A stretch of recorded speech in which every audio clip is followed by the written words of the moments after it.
Hey guys, it's good to be with you again today. I'm going to read Hare and Tortoise. This is retold by Allison Murray. That means she's not the one that made up the story. It's actually a very old story, one of Aesop's fables. Aesop lived in ancient Greece many years ago. So this is Allison Murray's version of his story. And I hope you enjoy it. Hare and Tortoise by Allison Murray, and I'm reading this with permission from Candlewick Press. Here comes Hare. Hello, Hare. Hey, Hare. Hello. Could you stand still for a minute, please, Hare? Meet Hare. The hare, Lepus swifticus. Ears, accustomed to the sound of animals cheering. Eyes, sharply focused on the finish line. Head, perhaps a little bit too big. Nose, ready to sniff out another victory. Whiskers, extra twitchy. Paws, used to crossing the finish line in first place. And hind legs, coiled like springs, ready to leap into action. Hare can barely stay still for a minute, but he can run through the tickliest grass, rush around rivers and ponds, dash over misty meadows, and he has never been known to resist a carrot.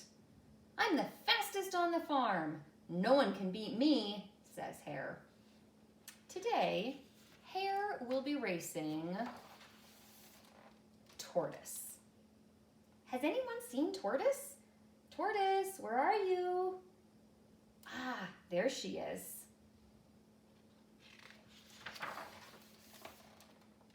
The tortoise, slow and steadicus. Figure 1 is tortoise. Figure 2, a rock. Meet Tortoise. Tortoise can stay still for a very long time, but she has never been known to run through the tickliest grass, rush around rivers and ponds, dash over misty meadows. But she will always do her best. I may be slow, but I'll give it a go, Tortoise says with a smile. Let the race begin.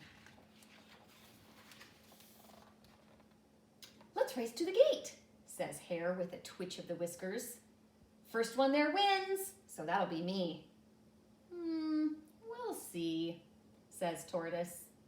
When the rooster crows, the race is on. And here you can see a map of the race course. So they're going to run around the meadow, around the duck pond, through the carrot field, up and around the shady tree, and to the finish line. Ready, steady, cock-a-doodle, go! Here's Tortoise saying, oh, and Hare, bye!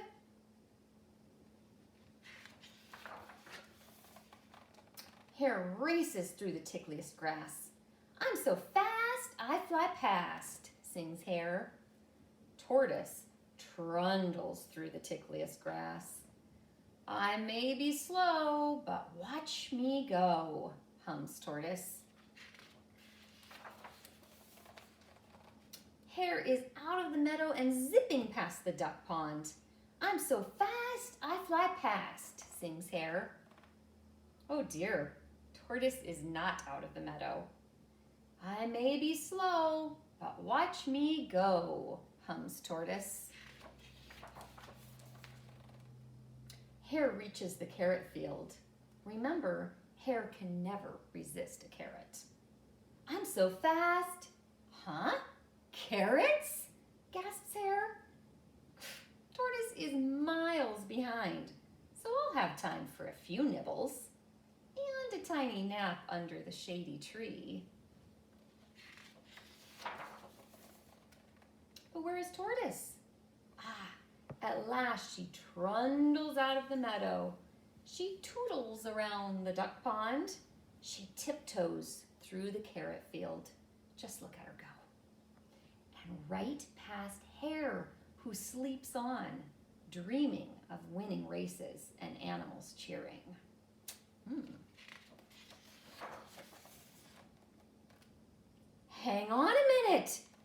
Hare. Animals cheering? And here we can see Tortoise just about to the finish line. Hare hurries. Hare races. Hare chases. But Tortoise has won by a breath. That means it was a very close race.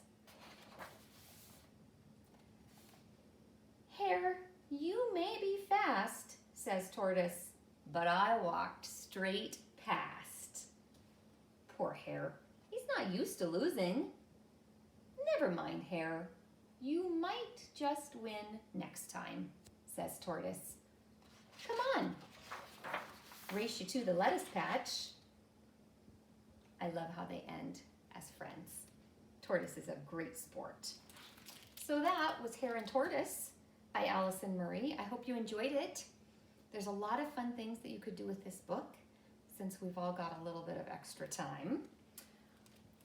First, it might be fun to ask your grown-up to get online and read or listen to some of Aesop's other fables.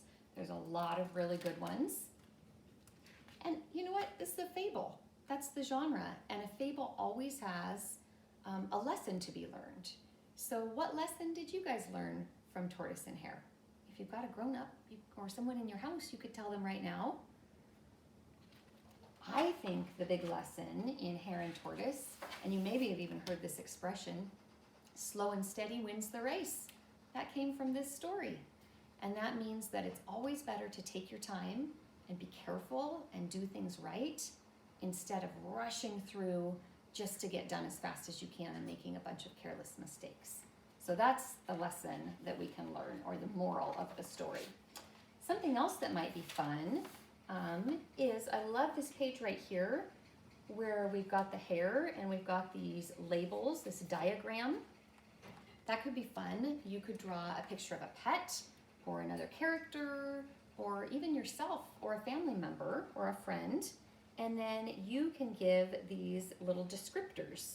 So if this was a picture of me, my eyes are not sharply focused on the finish line, but they might be focused on a good book. And my nose is not ready to sniff out another victory. Mine is usually ready to sniff out a Reese's Peanut Butter Cup, because those are my very favorite candies. I don't know, it could be fun. And another thing that you could do is you could change the setting of the story. So somewhere in here, we have a map of the race course. You could draw your own map of the race course. It could be in your house or your neighborhood, your yard, in Waterville. Mrs. Myers has been posting a lot of really fun virtual field trips. So you could get online with your grown-ups' permission and learn about a new place and draw a race course there. Or you could really change it up and send them to outer space. That would really give you a different version of this story, wouldn't it? You could come up with different characters, another animal that is fast and another animal that's slow. There's all kinds of things that you could do with this story. So I will see you again next Tuesday. It's Take a Book Tuesday, so remember we always have books at all of our meal drop-off locations. I've got a little bit of a book problem, so I've been cleaning out my bookshelves and have been donating books. If you want to donate books, there's a tub outside the school. You can drop off books and games to share with other people. We'll make sure that we quarantine them and we're wearing gloves and a mask whenever we handle those. It's also our online book fair, so that's another great way to share books. If you wanted to donate, you could buy books, use the school shipping address, and we will make sure that those books go to families and kids that could use them. Anyway, I'm going to go now. So take care, and I'll see you next Tuesday.